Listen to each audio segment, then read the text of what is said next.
जय हिंद, जय भारत। आज हमारे साथ हैं भारतीय किसान संघ जिला अध्यक्ष बिहारी लाल साहू जी और जानेंगे कि कृषकों की समस्याएं।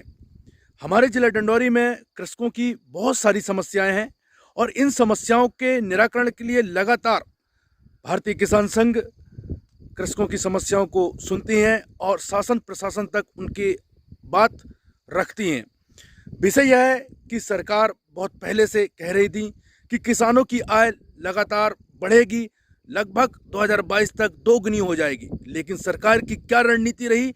सरकार ने आज तक किसानों के लिए क्या ऐसी योजना बनाई कि किसानों का जो है आय दोगुना हो जाए?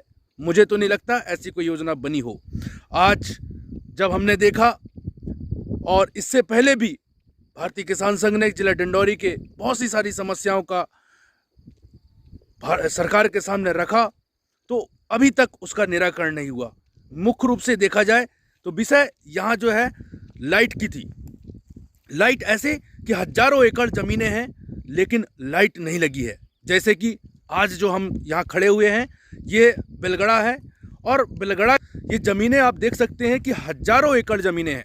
आप देख सकते हैं कि पानी एकदम लगा हुआ है, नदी है, यहाँ पर डैम बना हुआ है, यहाँ कृषकों की फसल लगी हुई है। आप देख सकते हैं इस वीडियो पे स्पष्ट रूप से लगभग यहाँ पर हजारों एकड़ ज़मीनें हैं लेकिन यहाँ पर लाइट नहीं है।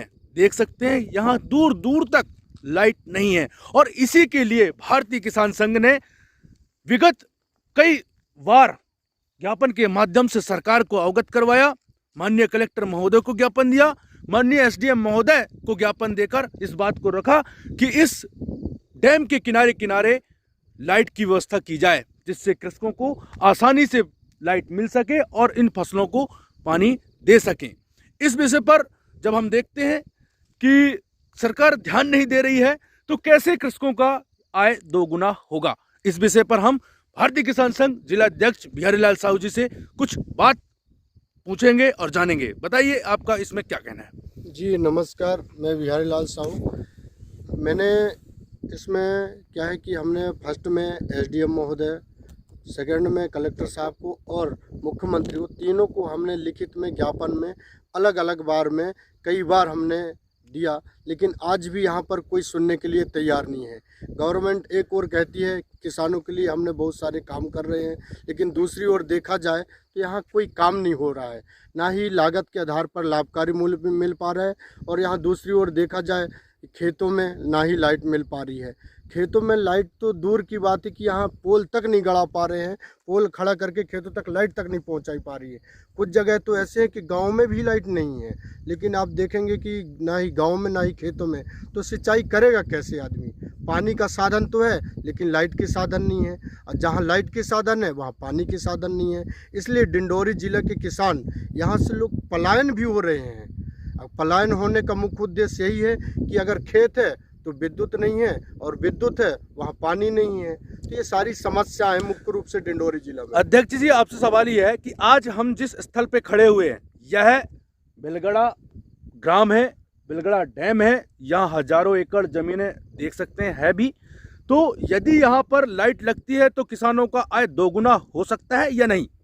दोगुना तो नहीं कह सकते, लेकिन ये है कि उनकी आय की एक साधन बन जाएगी, क्योंकि खेती अच्छे से होने लगेगा। तो यहाँ के किसान बाहर जो काम करने जाते हैं वो बाहर काम न करके कम से कम खेती बाड़ी करके और गुजर बसर अपना कर सकते हैं।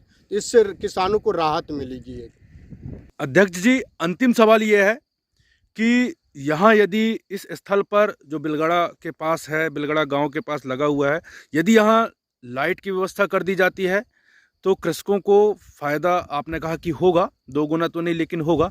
तो इससे कितना ज़्यादा फ़ायदेमंद हो सकता है? क्या सरकार इससे पहले इस क्षेत्र पे ध्यान नहीं दी है क्या?